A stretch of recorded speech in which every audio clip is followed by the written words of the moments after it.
it turned out, he made a good engineer and flew all the way through his tour over there as an engineer. That let us take the Deeble, one of the Deeble twins was in the ball turret, and that took him out and made him waist gunner. So whenever I flew an airplane that had a ball turret, we had to pick up another spare fellow around the field. They'd always assign somebody off another crew or something. Until later on we started flying lead, and then they took that ball turret out and put a radar dome down there. So we didn't have anybody to worry about in the ball turret at all. We had the radar dome. So that's about the situation to where it was. But this fella that was flying with me as command pilot at that time, his name was Robert Bennett, from over at Maryville, Tennessee. And I've told this story so much, but anyhow, we were flying to bomb real close to our lines. You know, this was right after the Battle of the Bulge. And so things was nip and tuck on the continent over there. And they would have us bomb fairly close to the lines, which is a dangerous thing because you just the least little bit of an error and you're on the wrong side. Well, anyhow, this was a rough mission. There's a lot of flak and everything. And we got hit with a burst of flak, and Bennett got hurt with his left leg, nearly shot off between the knee and the ankle down there. And the plexiglass nose, of course, so cold, it's froze, so flak comes through it, it just flies in pieces everywhere. They cut the bombardier's face up, cut this here wiring that went into our automatic pilot, so we lost our automatic pilot too. But Bennett it was just low enough that we were having frost on the windshield and nothing to keep it off. And he was leaning over in front of me, keeping the glass, frost off the glass so I could see. And when he got hurt, then I couldn't even see. But anyhow, we got him out, got him down there, gave him a shot of morphine or something, and I asked him, which I wouldn't do today, I asked him if he wanted me to land on the continent with him or take him back to base.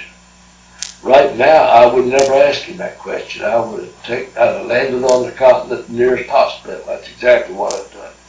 But he said he wanted to go ahead and go back to base. It was probably an hour longer that way. Anyhow, we took him back to the field, and that's when we had our problem. We was coming on the downwind leg. Of course, you have to put your flaps down. You have to lower your airspeed to get the flaps down. And then the next thing, your wheels go down, and our wheels would not go down. And that's, like I said, I've told the story so much. But anyhow, every time Phillips put a fuse in there, well, it just popped the fuse out. So I took a thick screwdriver across those 2 points, and he did, and the wheels went down. So that got us out of that thing. We landed, and the runway's covered with snow. We got the airplane stopped, and of course the ambulance we just pulled off the first pull off we come to, and the ambulance come up there and took Bennett out. Then about a week or two later, we got off, and so I forget who all went, but I believe there wasn't not 4 of us didn't go. He was a co-pilot, Baumgartner and Burbank. But 2 or 3 of us went down. We're going to visit Bennett in the hospital. I'll tell you this full story because I think it just shows how rough things are.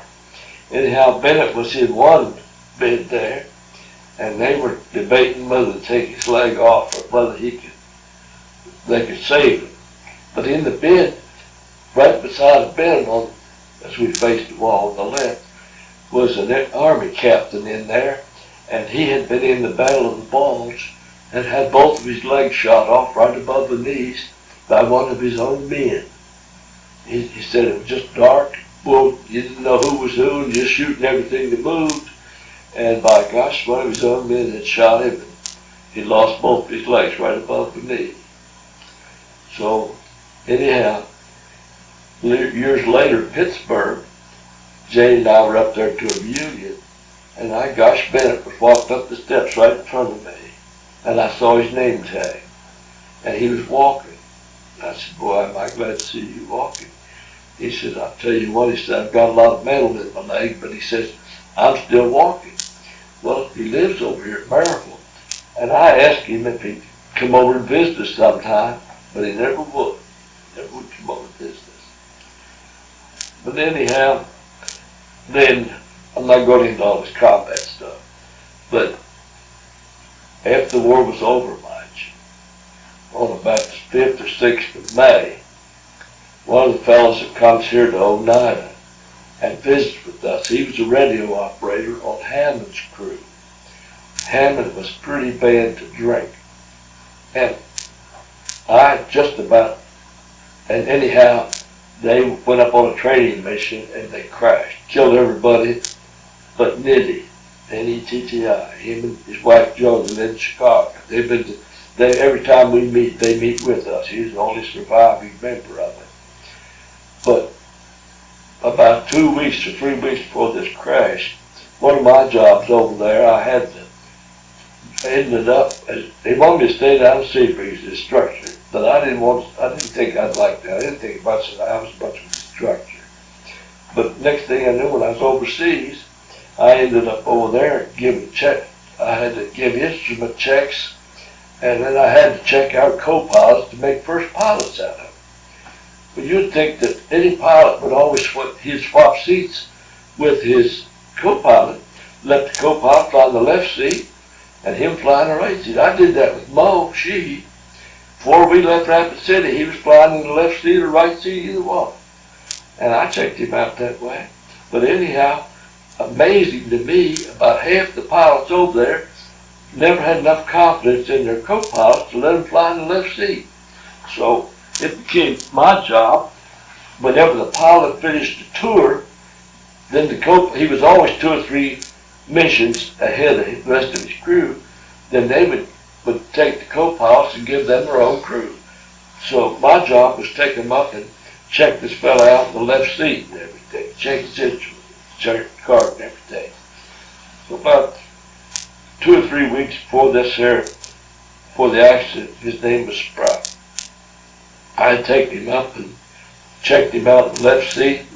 He told me then, he says his wife was pregnant and she was due to have a baby in June. And so lo and behold, he was killed in that crash. And really, it was carelessness, extremely careless flying that got them in that situation. Nitty, see, he doesn't know much about it. He just back in the radio compartment, he woke up in the hospital.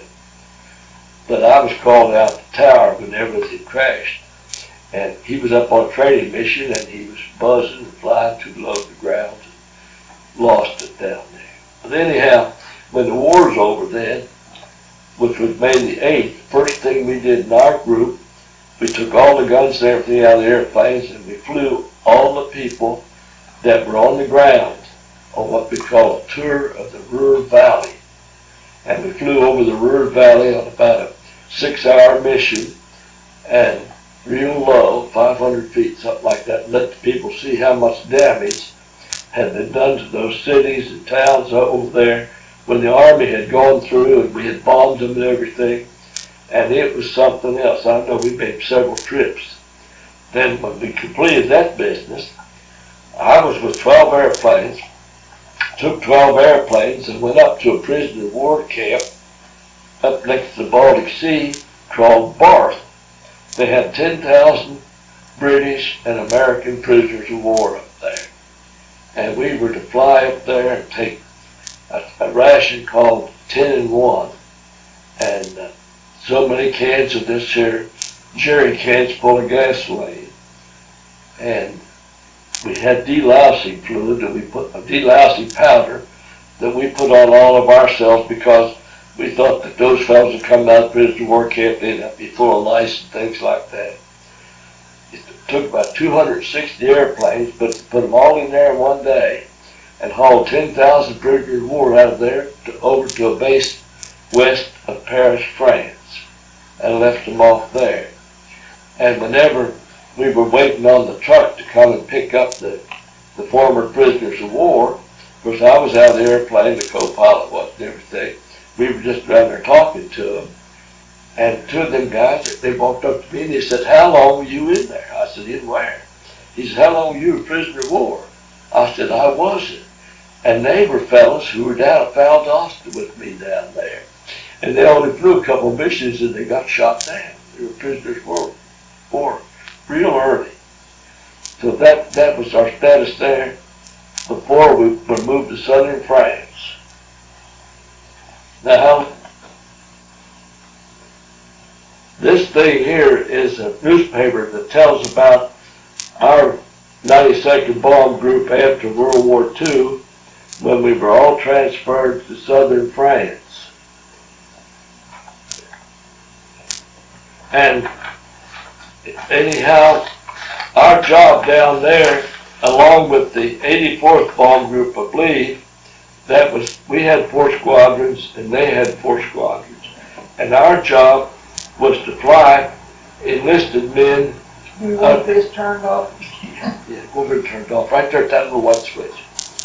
Anyhow, the enlisted men that had over 135 points, they would be flown over to Casablanca, Africa, and Air Transport Command then would take them over from there to Brazil.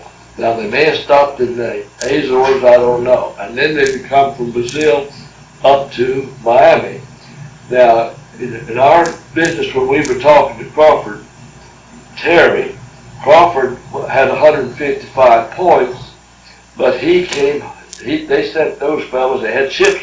The ships could take so many, but they still had a world of people over there.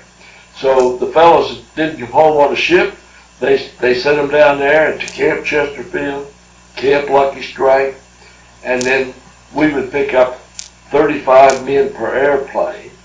And my job down there was I was operations officer, and I was to go out there and make sure that we sent out 12 airplanes, we had 12 crews, and also to pick up the manifest that told us exactly who was on each airplane. And then a copy went with the pilot, and a copy stayed there at Istres, France, which was the major airfield for training in France, about like Randolph Field is here in the United States. But the Germans had bombed the field, and they had blown it up, and they had put landmines in it, and so that when we went down there, they just took dozers and leveled the field up, put this steel matting on it. And I'll never forget the first time I landed on steel matting, because I thought the airplane was falling apart when it hit that steel.